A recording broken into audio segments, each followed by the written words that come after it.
Hi friends, आज हम बात करने वाले हैं कार के टायर में नाइट्रोजन हमें डलवानी चाहिए या नहीं। तो अगर आप मुझसे पूछेंगे कि नाइट्रोजन होनी चाहिए या नहीं, तो मेरा आंसर होगा डेफिनेटली आपको डलवानी चाहिए, क्योंकि इसमें बेनिफिट ही बेनिफिट हैं। नेगेटिव पॉइंट सिर्फ एक है कि जो नाइट्रोजन है वो फ्री नहीं होती, हमें नाइट्रोजन डलवाने के लिए पे करना पड़ता है। और कितना पे करना पड़ता है ये वेरी करता है पेट्रोल पंप और जो टायर्स की जो शॉप्स होती हैं वहाँ पे 20 रुपीज़ से लेके 50 रुपीज़ तक पर टायर के हिसाब से आपकी ये फुल टायर में डल जाती है।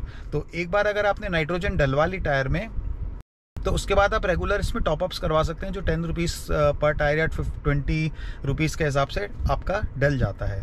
तो अगर हम इसकी बेनिफिट्स की बात करें तो इसमें बहुत ज़्यादा बेनिफिट्स हैं। इससे आपका जो टायर है वो कांस्टेंट रहता है, वो ज़्यादा एक्सपैंड नहीं करता। जो पैच एरिया है रोड पे वो चेंज नहीं होता, तो जिसकी वजह से फ्यूल एफिशिएंसी जो है वो एक कांस्टेंट बनी रहती है। और जो टायर है आपका गर्म होकर एक्सपैंड नहीं होता, क्योंकि ऑक्सीजन जो होती है वो टायर में जो नेचुरल हमारी जो एयर होती है उसमें नाइट्रोजन जो है वो ऑलरेडी 76% होता है, और एयर जो होती है उसमें 21% होती है। उसके अलावा इसमें आर्गन गैसेस, कार्बन डाइऑक्साइड और वाटर वेपर्स होते हैं।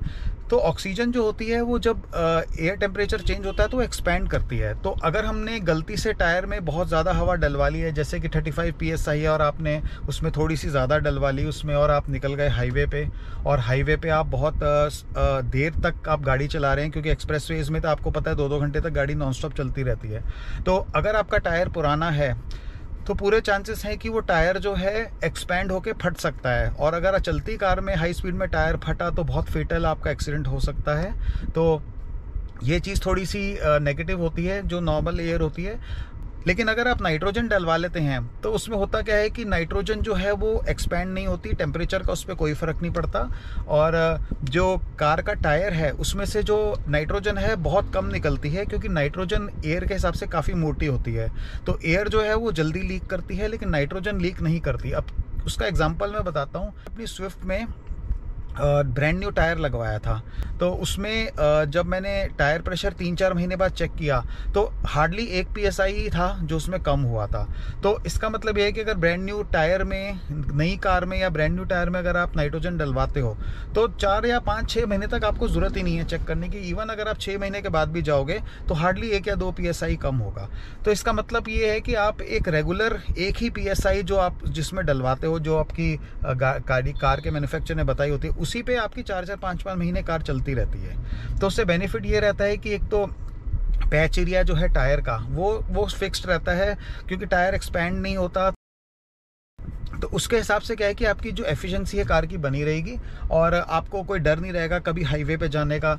और इसका सिटी में भी बेनिफिट उतना ही है जितना हाईवे पे है। हाईवे पे जो बेनिफिट है वो ये है कि गर्म होकर टायर एक्सप्लोड नहीं करेगा, और सिटी के अंदर ये है कि जितनी बार भी आप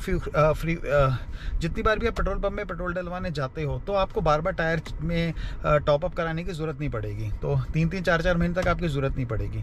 तो जैसे जैसे टायर आपका पुराना होता है उसमें बार बार आपको पंचर लगते हैं, तो उस केस में हवा भी बहुत जल्दी निकलती है, और नाइट्रोजन भी निकलेगी, लेकिन नाइट्रोजन है उतने रेट से नहीं निकलेगी जितने रेट से एयर निकलती है। आपकी अगर नई कार है तो मैं बहुत स्ट्रांगली रिकमेंड करूंगा कि सबसे पहले आप उसमें नाइट्रोजन डलवा लो, और आप फिर उसके बाद आपकी टेंशन खत्म हो जाएगी बार बार टॉपअप कराने की हवा की। और नाइट्रोजन में एक और चीज़ है कि जब भी आपको डलवाते हैं नाइट्रोजन तो एक बार आपको उसमें पूरी हवा निकालनी पड़ती है टायर की। वो पूरी हवा आपकी जो पर्सन है पूरी निकालेगा, और उसमें जो है दोबारा से पूरी नाइट्रोजन डालेंगे, और नेक्स्ट टाइम ऑनवर्ड्स जो है आपको उसमें सिर्फ टॉपअप कराना होगा।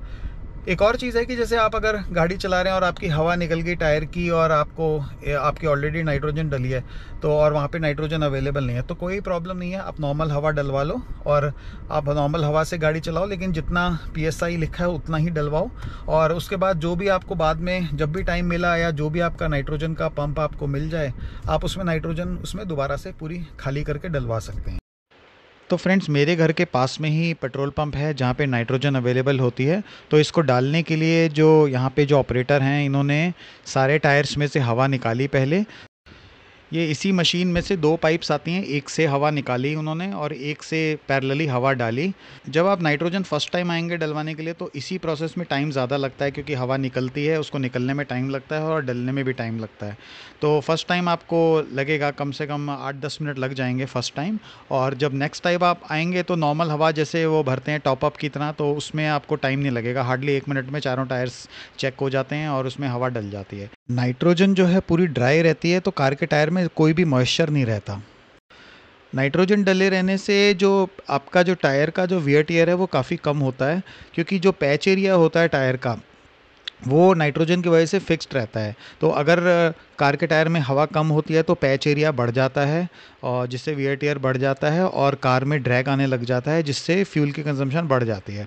पैच एरिया जो होता है वो पार्ट होता है कार का जो सड़क के कांटेक्ट में रहता है, और जितनी पीएसआई मैन्युफैक्चरर ने बताई होती है उतने पीएसआई से जो मिनिमम पैच एरिया ट्रैक्शन के लिए चाहिए होता है वो उतना मिल जाता है।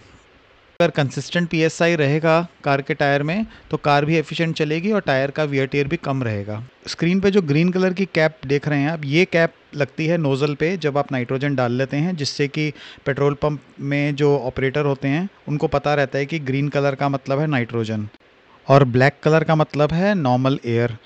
ग्रीन कैप के परचेस का लिंक मैंने डिस्क्रिप्शन में डाल दिया है। टायर के नोज़ल में कैप लगे रहने से डस्ट और करोजन से नोज़ल बची रहती है। वीडियो इन्फॉर्मेटिव लगा तो प्लीज़ सब्सक्राइब कीजिए एंड लाइक कीजिए। Thank you. मिलता हूँ आपको मैं नेक्स्ट वीडियो में, तब तक सेफ़ ड्राइविंग।